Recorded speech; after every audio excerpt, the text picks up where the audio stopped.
Bonjour et bienvenue dans le Buzz Télé Orange TV Magazine. Alors notre invité du jour, journaliste de télévision et radio, on le retrouve tous les soirs et c'est depuis février 2001 sur l'antenne d'Europe 1. Il vient également d'effectuer sa rentrée télé aux côtés des équipes, cette fois de France 2. Il a en charge la présentation du magazine Complément d'enquête, un magazine d'information diffusé tous les jeudis à 22h30. Une mission, on va dire, d'une certaine manière chargée d'émotions. Nicolas Poincaré, bonjour. Bonjour Philippe. Bienvenue dans le Buzz. Alors le 4 septembre, les téléspectateurs de France 2 vous ont retrouvé dans le fauteuil rouge, je rappelle, de Benoît Duquesne qui a brutalement disparu le 4 juillet dernier. Comment avez-vous vécu cette première de Complément d'enquête? C'est vrai que c'est une aventure qui a commencé par un drame. En fait, ça a commencé en juillet avec la disparition brutale de Benoît d'enquête. Et très vite, à France 2, ils ont décidé, passer l'émotion, passer l'enterrement, qu'il fallait que cette émission continue. Qu'elle continue pour les téléspectateurs d'une part, pour l'équipe d'autre part, parce qu'il y avait une équipe très très soudée autour de Benoît Duquesne, qui a été donc pris de court et qui a décidé de poursuivre, d'essayer de continuer sans Benoît, le plus proche possible de ce que faisait Benoît. Donc voilà, c'est à moi qu'on a proposé de reprendre la place. J'ai évidemment dit oui dans la seconde, parce que j'avais pas des envies particulières de faire de la télé. J'étais très bien à la radio, mais voilà, quand on m'a dit Complément d'enquête, Benoît Duquesne, c'était le lendemain de l'enterrement où j'étais. Et bon, voilà comment c'est né, comme ça, un petit peu dans l'urgence en juillet, cette envie de continuer. Ouais. Complément d'enquête, je rappelle, ça a été créé, je crois, au lendemain des attentats du 11 septembre, a été incarné durant donc plus de 13 ans par Benoît Duquesne. Est-ce que d'une certaine manière, c'est un lourd héritage quand même à porter? Oui, c'est un lourd héritage parce qu'il faisait tout. Benoît, c'est quelqu'un qui travaillait 26 heures sur 24 et qui... On disait très directif aussi? Voilà, très directif. Attachant, disaient tous ceux qui travaillaient avec lui, parce que voilà, tout le temps dessus, tout le temps pensant qu'on pouvait faire un petit peu mieux, qu'il y avait encore des questions à se poser, qu'on pouvait peaufiner, améliorer. Enfin, voilà, il arrêtait jamais, parce que c'est une émission qui est enregistrée le jeudi, donc on pourrait se dire après l'enregistrement, on se relâche. Lui, non, il se relâchait pas. Généralement, il visionnait l'émission avec toute son équipe. Le lendemain, il faisait des conférences critiques. Il était déjà dans l'émission suivante, etc. Il lâchait rien. Voilà, il lâchait rien. Donc, voilà, il travaille avec des gens qui, du coup, ont été formés à son école, qu'il a tous recrutés, qui sont aussi très, très exigeants. Il y a une équipe de reporters qui ont une pêche d'en faire, une envie en plus d'apporter du sens, quoi. Je les ai découverts là depuis l'été. C'est pas... J'allais dire quelque chose de méchant, c'est pas des journalistes télé, parce que dans les journalistes télé, il y en a qui sont plus télé, et puis il y en a qui sont plus journalistes. Eux, ils sont vraiment très très journalistes. Ouais, c'est le fond qui les intéresse, c'est de faire de l'enquête, c'est de sortir des choses, c'est de gratter là où ça fait mal, c'est de contester un petit peu tous les pouvoirs en place. Il y a une mentalité dans cette équipe qui est de faire des choses qui ont du sens. Ouais. Vous connaissez Benoît Duquesne depuis 25 ans. Qu'est-ce que vous pourriez nous dire? Que partagez-vous avec lui?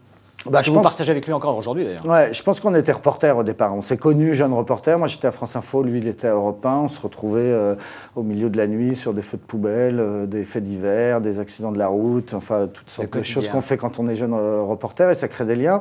Après, on a un petit peu grandi. Après, on s'est retrouvés parfois à l'étranger, en Bosnie, au Rwanda. Surtout, j'ai des souvenirs assez marquants avec lui, parce que c'était forcément quelque chose de très très marquant et particulier. C'est vrai que tous ceux qui se sont croisés au Rwanda ont gardé un petit peu... Donc c'est pas un ami, on ne se voyait pas à Paris régulièrement comme je peux avoir des liens avec d'autres reporters, mais c'est vrai que quand on a démarré ensemble comme ça sur les faits divers et poursuivi sur des guerres, ça crée des liens qui fait que dès qu'on se retrouve, on reprend la conversation là où on l'a laissé la fois d'avant. Est-ce qu'on peut dire qu'il y aura une patte Poincaré sur Complément d'enquête? Ma première préoccupation, c'était que la patte Complément d'enquête reste la même. Parce que vraiment, c'est identifié, tout le monde connaît les fauteuils rouges, cette émission, je crois, elle a une très très belle image. Moi, je parle depuis l'été beaucoup autour de moi, toutes sortes de gens qui disent « Ah oui, les fauteuils rouges, le jeudi soir, etc. » On regarde quand on peut. C'est une émission qui a du sens et de l'intérêt. Donc cette patte-là, avec les interviews dans le fauteuil rouge, qui sont des interviews où, encore une fois, on essaie d'apporter des choses, du sens, pas de faire le buzz, pas de recevoir des gens pour le plaisir, pas d'agressivité. Benoît Duquesne, il avait un très très grand respect de ses invités. C'est pour ça qu'il décrochait des interviews que d'autres ne décrochent pas. Donc voilà, c'est cette patte-là qu'on veut garder. Après, est-ce que ce sera différent? Forcément, chaque présentateur est différent, a des centres d'intérêt différents. Donc progressivement, il y a peut-être des choses où on se dira, tiens, voilà, là c'est moi qui l'ai apporté parce que c'est quelque chose qui m'intéressait plus. Mais la première patte qu'on veut garder, c'est pas la mienne, c'est la patte de l'émission. Ce jeudi soir, complément d'enquête est consacré à Ségolène Royal, actuelle ministre, il faut le rappeler, de l'écologie. Le titre du dossier, vous l'avez interpellé comme obstinée. Ah bah oui, est-ce qu'elle est si obstinée que ça, Ségolène Royal? Ouais, on a dit aussi la femme politique qui ne meurt jamais, parce que c'est vrai que ces dernières années, bon, elle a connu des défaites, notamment aux dernières législatives, une défaite très, très marquante pour elle, qui a entraîné une traversée du désert, et puis hop, la revoilà, numéro 2 du gouvernement, elle est toujours là, quoi. Et puis surtout, il y a un paradoxe extraordinaire aujourd'hui, c'est que c'est une des dernières fidèles de François Hollande. Donc c'est bon, il y a évidemment plein de questions à lui poser. S'il y en avait qu'une, la principale question que vous avez envie de lui poser en plateau, parce qu'elle normalement doit venir à vos côtés. Oui, alors elle vient normalement dans les fauteuils rouges.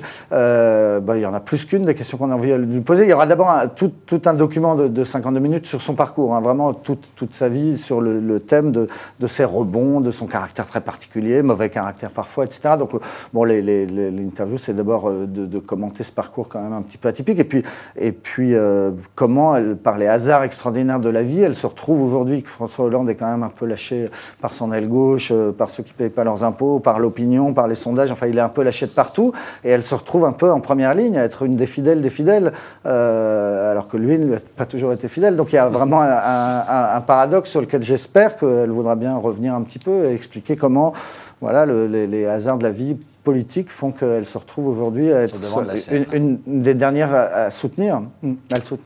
Vous venez aussi d'effectuer votre rentrée radio. Je rappelle, vous êtes un ancien d'RTL et de France Info. Vous êtes aujourd'hui aux commandes de la tranche 18h30, 20h d'Europe 1. Est-ce que les enjeux d'audience, justement, sur le soir, sont aussi importants que sur ceux de la matinale? Il y a moins d'audience le matin, on n'est pas le prime time. Le prime time, c'est le matin, nous on est le soir, mais effectivement, évidemment, on regarde les audiences. La chance qu'on a à la radio, c'est de ne pas les avoir tous les jours comme à la télé. C'est de les avoir, voilà. Donc on n'est pas tous les matins à se réveiller en disant combien j'ai fait d'audience hier soir, combien je ferai ce soir. Non, là on s'est lancé dans on a rénové un petit peu la tranche. Ouais, et on a un nouveau rendez-vous de 19h à 20h qu'on appelait Club de la Presse. On a ressuscité le Club de la Presse qui était une émission mythique. Ouais, voilà, avec ce générique que je ne peux pas vous chanter, mais que tout le monde reconnaît si vous avez curiosité d'aller voir à 19h sur Europe 1. Donc on a un invité tous les soirs. On a déjà reçu, donc depuis presque 3 semaines maintenant, des invités qui ont envoyé du bois. Et la particularité, donc c'est un invité unique, et puis face à trois grandes voix, c'est comme ça qu'on les appelle, c'est-à-dire des journalistes de grand renom et de grande expérience. Voilà, c'est-à-dire pas des perdreaux de l'année. Donc il y avait déjà une émission sur Europe qui s'appelait le Club des Grandes Voix, avec Gérard Carrérou, Catherine Ney, Michel Cottard, Robert Namias, Philippe Gildas, etc. Donc, mais qui commentaient l'actualité entre eux. Là, c'est un autre exercice. C'est vraiment venir interpeller un homme politique, un chef d'entreprise, un artiste, etc. Et ça fonctionne très très bien parce qu'ils ont une énorme liberté. Ils n'ont plus de carrière à faire. Toutes mes grandes voix, il y a ceux que je viens de vous citer, plus des nouveaux. On a fait venir Serge July, Olivier Duhamel, Arlette Chabot. Ils sont complètement libérés. Ils ont une énorme liberté. Alors parfois, c'est encore un peu brouillon, ouais, parce qu'ils viennent, ils y vont à fond, ils n'en ont pas grand-chose à faire. Ils ne se laissent pas impressionner par l'invité, ils ne se laissent pas impressionner par moi non plus, donc j'ai un petit peu de mal à les tenir de temps en temps. C'est en public, ça crée un petit peu de tension en plus. Les invités, parfois, ils sont un peu impressionnés, parce qu'ils ont en face d'eux des gens qui voient à la télévision depuis des années et des années, et ça fonctionne vachement bien. C'est très rigolo à faire, même si c'est sérieux, on ne parle pas tous les jours de choses très très rigolotes, en ce moment on parle beaucoup de politique, mais ça fonctionne très très bien, on est assez contents. Vous avez travaillé pour des radios publiques et des stations privées, on voit au cours de votre carrière. Quelle différence fondamentale vous voyez entre le public et le privé? Est-ce qu'il y en a vraiment? Oui, il y a la pub. Voilà, il y a la pub qui vous oblige à interrompre régulièrement votre émission et à la relancer. Et à part ça, non. On fait le même métier, on se pose les mêmes questions, on a les mêmes conférences de rédaction, on réfléchit avec les services, les reporters, les spécialistes, on a envie des mêmes invités. Moi, j'ai jamais bien vu Enfin non, je pense qu'il n'y en a pas, quoi. Il y en a pas. Il y a des bonnes rédactions, il y a des rédactions qu'on la pêche, il y a des rédactions qui l'ont moins, mais il n'y a pas des rédactions publiques et des rédactions privées. Non, je ne vois pas la différence. Nicolas Poincaré, merci. Merci d'être venu dans Merci Buzz. vous. On vous retrouve, je rappelle, tous les soirs sur Europe 1 et de ce jeudi soir surtout sur France 2 avec un nouveau numéro de complément d'enquête avec Ségolène Royal comme invité. Merci encore et le Buzz Télé vous donne rendez-vous demain. Très bonne journée.